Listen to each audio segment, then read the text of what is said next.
I'm Yulia, the voice of the podcast Love to Heal, a journey of self-discovery, healing, and spiritual growth.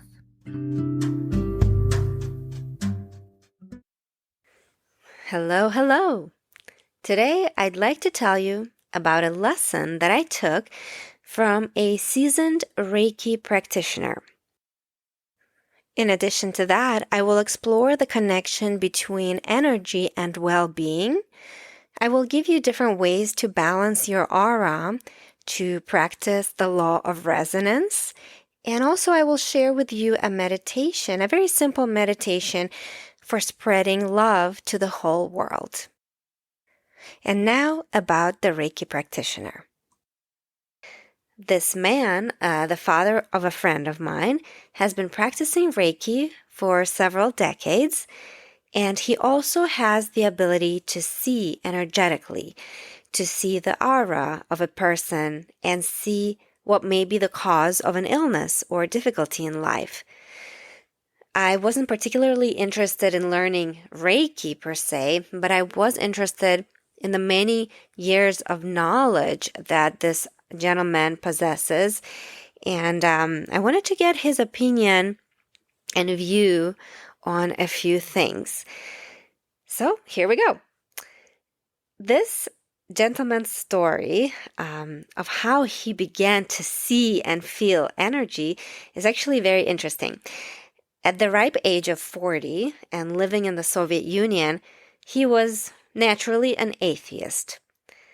The first experience that made him question everything in life was when, after a regular fishing trip, he realized that the fish he'd brought home looked smaller than the fish he had caught. How could this be? Well, he started doing some research and found out that everything in this world has a biofield. And what occurs when a living organism dies is that its biofield decreases in size. This made sense. When he had caught the fish and it was alive, it seemed bigger than when he looked at it at home and it had already died. This energetic law applies to everything, even fruits and vegetables and any objects. Once the fruits and vegetables that are sort of alive, if you will, when they're on the tree or on a bush of some sort, once they're harvested, their biofields decrease. The human biofield is made up of 7 layers. This energy field surrounds our entire body.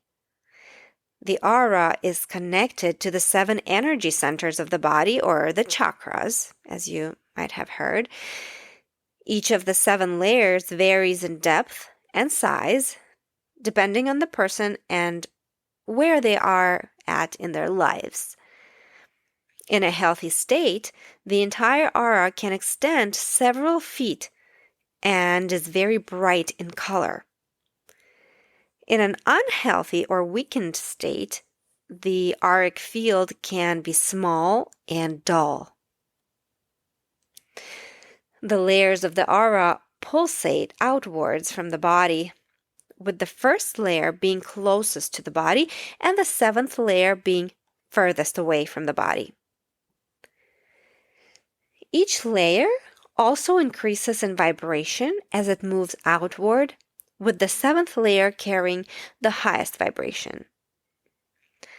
The odd-numbered layers tend to be more structured and carry a yang-type energy, while the even-numbered layers are more fluid and carry a yin-type energy. This helps us to achieve balance and harmonizes our energy. The first layer is called the etheric layer. It's closest to the physical body. It represents our muscles, tissues, bones. It connects to the root chakra. It's a bluish gray color, and it is the easiest to see with the naked eye. It pulsates 20 cycles per minute, and tends to be stronger in athletes and active people. The second layer is the emotional. It is second from the body, and it represents emotions and feelings. It's connected to the sacral chakra. It can be all the colors of the rainbow and can be muddy during times of emotional stress. The state of the chakras can be easily determined from this layer. The third layer is the mental one. It represents thoughts, cognitive processes, and state of mind. It's bright yellow in color. It's connected to the solar plexus chakra, and it often radiates the strongest around the head, neck, and shoulders. It's stronger in those who engage in mental tasks or those who have an overactive mind. The fourth layer is the astral. This layer is connected to the heart chakra and acts as a bridge between the physical and spiritual. It's pink in color, and it becomes stronger through loving and intimate relationships. It can be weaker during breakups or conflicts with loved ones. The state of the chakras are also easily visible from this layer. The fifth layer is the etheric template. It represents the entire blueprint of the body that exists on this physical plane. It includes everything you create, including your identity, personality, and overall energy. It's connected to the throat chakra. It can vary in color and can be healed and made stronger by expressing your truth and knowing who you truly are. The sixth layer is the celestial one, connected to the third eye chakra. It carries a very strong, powerful vibration, represents the connection to the divine and all other beings. This is where unconditional love and feelings of oneness flow. It's pearly white in color, and when strong, the person may have the ability to communicate with the spirit world and receive angelic messages. It can be healed with unconditional love. The seventh layer is the etheric template. Furthest away from the physical body, and estimated about 2 to 3 feet, it represents the feeling of being one with the universe. It holds all the information about your soul and previous lifetimes. It vibrates at the highest frequency. It's connected to the crown chakra. It is gold in color. It pulsates rapidly, and when strong, gives you the ability to surrender to the path of the divine and can help increase psychic abilities. It is also believed that there are many more layers to the aura and that they will be revealed as we advance our level of consciousness further. Once my friend's dad began to see energy fields, he started to take note of some very interesting phenomena. For instance, he saw energetically that when a person wears a cross on their body, a necklace, let's say, his or her biofield expands, which is a good thing. So when people wear crosses or different amulets, they really do provide protection and good energy. He also talked about the Star of David symbol, the 6-pointed star, and provided a very interesting explanation for why this symbol is protective as well. He said that he could see energetically that the human energy system is comprised of 2 equilateral triangles, one above and one below, and they are aligned just above the anahata, the heart chakra. Imagine the shape of the hourglass, but instead of the smooth shape of the hourglass, you have two equilateral triangles. Now, when a person gets scared and his heart drops or sinks, in Russian we say, my heart dropped to my heels, but essentially it's the same idea. What happens energetically is that the upper triangle drops, it collapses, forming the shape of the six-pointed star. Imagine the upper triangle shifting down to overlap the lower triangle. It's pretty neat, right? I wish I could show you on a picture, but just try to imagine the two triangles that are pointing towards each other have now overlapped. And that gives you the Star of David, the six-pointed star. So because of this, my friend's dad says that the star is a great symbol of protection. Furthermore, I did some research on my own and found another explanation by the world-renowned Sadhguru, an Indian guru. He explains that there's a certain geometry to the physical existence and to the energy existence. Everything in the universe, from the atomic to the cosmic, works the way it does because of geometric perfection. One of the most fundamental and the most stable forms in geometry is a triangle. Perhaps that's why the pyramids are shaped in triangular form. In the human energy system, there are two equilateral triangles, which normally meet just above the anahata, as I mentioned, the heart chakra. To work with your mind and imagination, it's important to adjust the alignment of the two triangles, at least to some extent. The ideal alignment would be that the upward pointing and the downward pointing triangles intersect to such an extent that they form a perfect six-pointed star.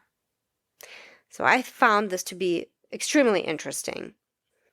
On the other hand, talking about things that are not good for your energy and that might diminish or muddy up your biofield is, for example, cursing.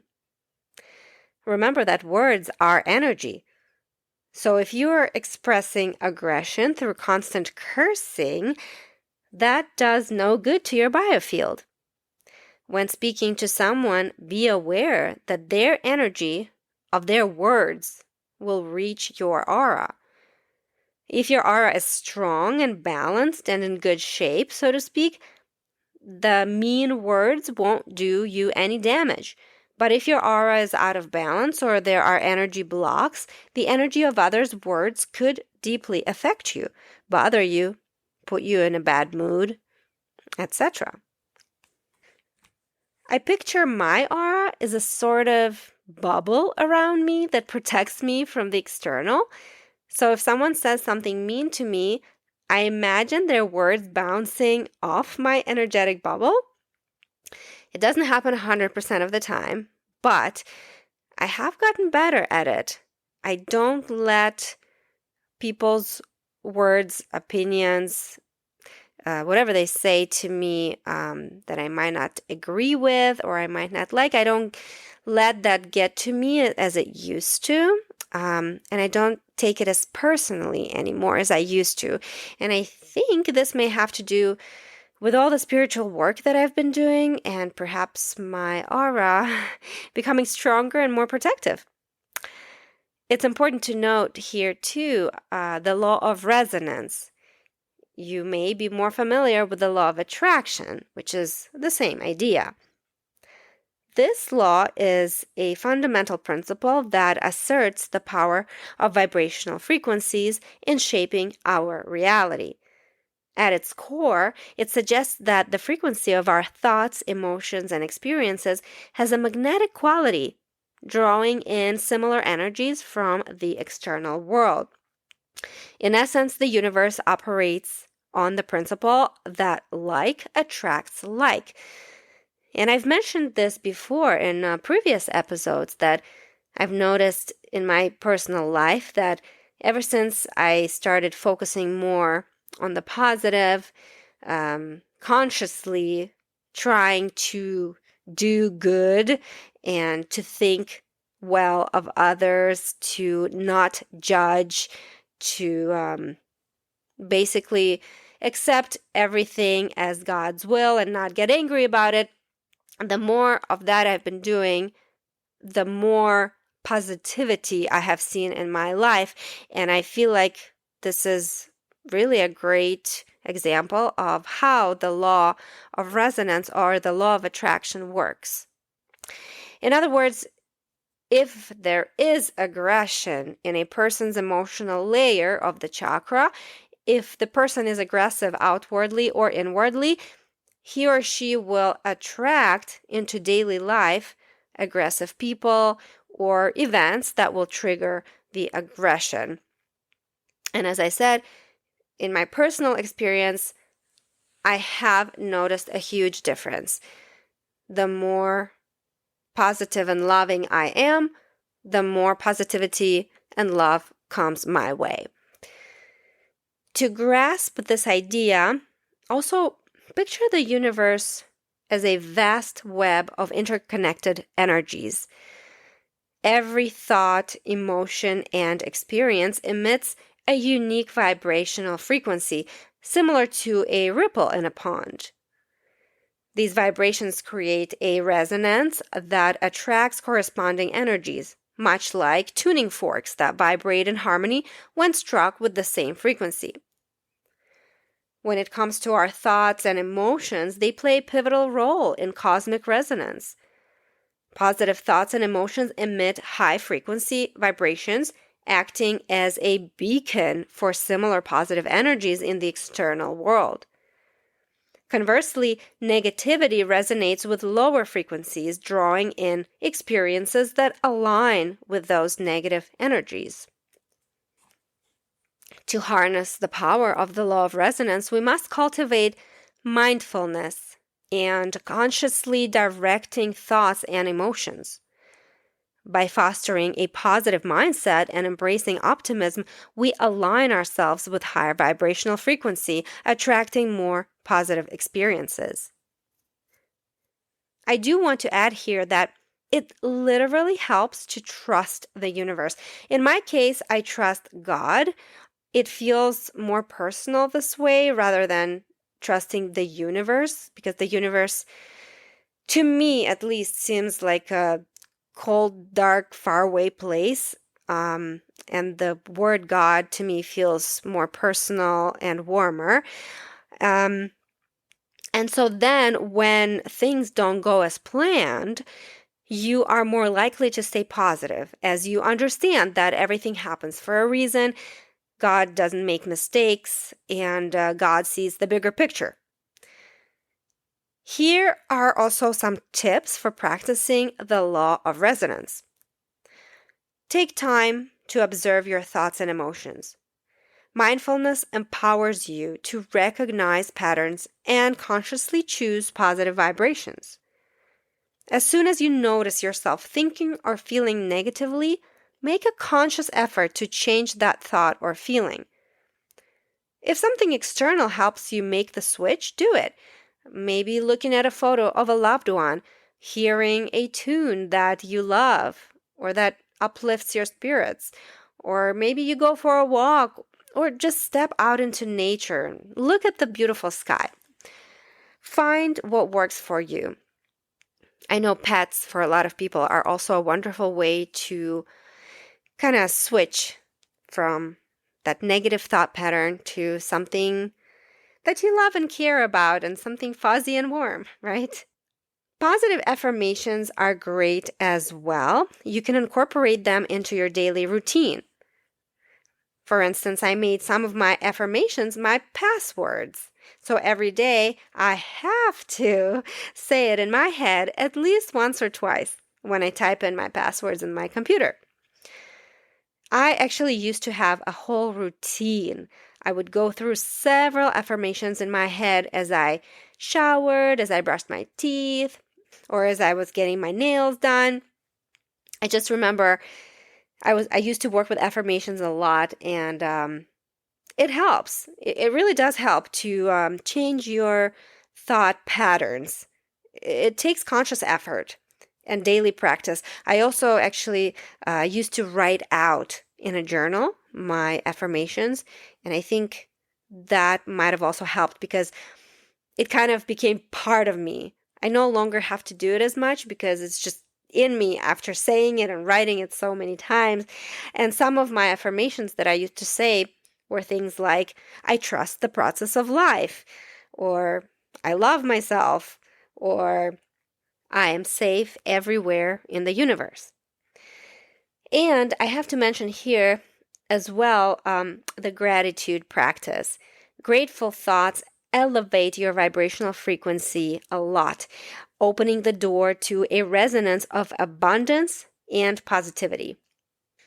This practice has become indispensable for me. The gratitude practice, I honestly do not go to bed without going through everything I'm grateful for that day. And I don't get up from my bed without thanking God for giving me another day to live and to love. So highly, highly recommend this daily practice. If nothing else, gratitude really will do the trick. Something else that we discussed with my friend's dad was the fact that everything has a biofield, even cities, states, countries, and each has its particular aura and frequency. Every city has a certain level of psychological and spiritual evolution. Some cities are more evolved and clearer than others, and it's not by accident that we live where we live. If we feel drawn to a specific area, it may mean we have at least one of the colors of that area in our own aura. You might be wondering, how do I find out the color of my aura? Well, there are several methods. There is aura photography. There is meditative techniques and intuitive readings by trained professionals. There are also quizzes you can take online that will help you find out. I'm not sure that they're very accurate. I took my quiz and I don't know how I feel about the results. I got a lemon yellow color aura, and some of the descriptions sort of matched how I feel, but not really. So when I need to check my chakra, I go either to my spiritual teacher that can see my aura remotely, or I have some friends here locally that can sense if there's something wrong with me energetically and if I have any blocks in my energy field. So I found out that really any person has the ability to see auras. It just takes training. So this is something that I am exploring a little bit. But yeah, the good news is that we all have this ability. But just like with anything else, we do have to practice it and train ourselves. Something else that started making sense to me once I understood that everything has an aura is how meditations for spreading good energy work. In many meditations that I've done, the guide asks to spread light to the neighborhood, then the city, then the country, even the universe. When we think loving thoughts about someone or even something, we can share and spread this good energy to people and places in this world. And when people say, I'll pray for you, this is essentially the same idea. When you think lovingly about someone, you're sending them good healing energy. When you feel like the world needs a bit more love and you wish you could help, you can try to end your day with a meditation in which you envision sending love and compassion from your heart to the whole world. All you have to do is close your eyes, take some deep breaths through your nose, and picture your heart center. Imagine love and compassion in and around your heart as light. It can be a color of your choice. Let that light grow and encompass first your whole body, then your house, then your neighborhood, your city, your state, your country, and eventually the whole world. For this, I feel that you really need to use your imagination. You just need to play with that and just try to see with your eyes closed. Just picture all these places and how you give light to them, how you spread your light and love. Spend a few moments visualizing the whole world, bathing in your loving and compassionate light, for lack of a better word. You are sending your positive energy to every person, place, and creature. Continue to breathe and relax for as long as it feels right. You can then go to sleep right after, or you can open your eyes and go about your day. And it turns out that the heart is very powerful. It sends out light and electromagnetic wave fields, and this has been confirmed by scientific research. As Dr. Hannaford writes in her book, Playing in the Unified Field, all the neurotransmitters found in the brain are also found in the heart. The heart actually appears to have its own sensitivity to the world and exhibits that with intelligence to the extent that the brain energetically revolves around the heart and not the other way around. The heart generates an electromagnetic energy field, EMF, that is 60 times greater than the field of the brain. It is the largest EMF within the body system. People's hearts are powerful transmitters, constantly sending out light and electromagnetic wave fields. So, knowing this, know that your heart can heal the world. Continuing with the topic of the human energy field, my friend's dad explained that an illness is really a block in energy. We generate unconscious subtle energies all the time, usually consisting of programming we aren't even aware of. If these programs aren't life-affirming, they can clog up our energy field, causing emotional and physical repercussions. Subtle energies are also constantly passed from person to person. Fundamentally, a block is anything that prevents movement or flow. Energy blocks can consist of repressed feelings, dysfunctional beliefs, inherited trauma, childhood memories, and programming absorbed from our culture or our religion, for example. Evil eye, too, if you believe in that, can be seen as a bundle of energy along the meridians and channels of the body. To unblock energy flow, you can practice finding the block and clearing it out on your own through meditation and spirit work. But if you're completely new to this, I would recommend seeking a professional, a Reiki practitioner, a shaman, or a psychic. Another piece of information that was completely new to me is that chakras have a front and a back side to them. Energy enters through the front window of the chakra, so to speak. It gets recycled, perhaps assimilated, or begins to bring discomfort to the person. After doing some research on my own, I learned that the front side of the chakra represents the manifest dimension. This is the world that literally is in front of us, the world of existence that we face and live in. The manifest dimension is our incarnation, where our soul is becoming, in the philosophical sense of becoming. Aristotle referred to becoming as a change from potentiality to actuality. In contrast, the back of the chakra represents the unmanifest dimension, the realm of potential. For instance, when spiritual traditions speak of opening one's heart, They typically refer to opening the front aspect of the heart chakra so that we may develop love and compassion for others and the earth, as well as open ourselves to receive love. The back aspect of the chakra is our connection to the unmanifest dimension from which the manifest, manifests.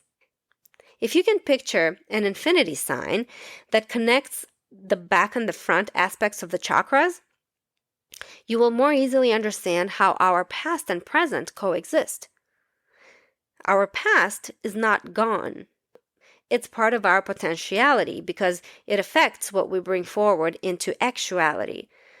So in this way, the back of the chakra connects us to our past, our lineage, our ancestors, the collective history of humankind, and so on. I also found that chakras are said to have vortices through which information and life-giving energy moves, namely between our body and our emotions, our memory, our mind, and intuition. This system is important to maintain health and wellness and also make good decisions. With all the information we daily receive through our energy centers, it serves to occasionally reset our energy. My friend's dad says that our body resets energy when we shrug or shudder all of a sudden, when you don't even do it intentionally. So there is that possibility when you've accumulated so much energy that you just need to, your body knows it needs to kind of like reset itself. You may find yourself shudder or like shake a little. Notice, I don't know, I think I've noticed myself do that occasionally, not very often, but I know it has happened. I felt it. But other ways to release energy is to shake the arms or even the whole body. You'll see this in yoga practice. I've done this after some guided meditations where after we open our eyes, we can brush the energy off our arms and our body just with one hand brushing the one side of your body and with the other hand brushing the other side of your body. All in all, there are many methods of de-stressing and releasing stuck energy, getting rid of others' negative energy that may have gotten stuck on you. You have to find what works for you. I feel that yoga in general, that includes breath work and meditation, does the best job. And it doesn't have to be a daily practice, honestly. Once, twice a week should keep you nice and balanced. Ultimately, I will mention one more interesting topic we touched on in the lesson that I attended, which is the third eye. I had known about the third eye for many years. I knew its location and approximate role, but that's about it. After hearing what my friend's dad had to say and doing some research, I have a better idea of what the third eye is and how and why it can be useful. So the third eye is located in the forehead, just between the eyebrows. It's associated with the pineal gland and is considered a focal point for transcending ordinary reality to access profound insights and heightened states of awareness. Opening your third eye doesn't just unblock mystical powers or enhance psychic abilities. It also helps to achieve mental clarity, improve decision-making, and form a deeper connection with your inner self. As you can see, the human body is a highly complex system, not only anatomically, but also energetically. I hope this information inspires you to dig deeper into your abilities, especially that there's a big collective shift brewing into 5D consciousness. Have you heard of this? This is another exciting topic that I will leave for next time. Thank you so much for listening to today's episode. I have decided to leave you today with a quote by Albert Einstein. Enjoy, and until next time. Everything is energy, and that's all there is to it. Match the frequency of the reality you want, and you cannot help but get that reality. It can be no other way. This is not philosophy. This is physics.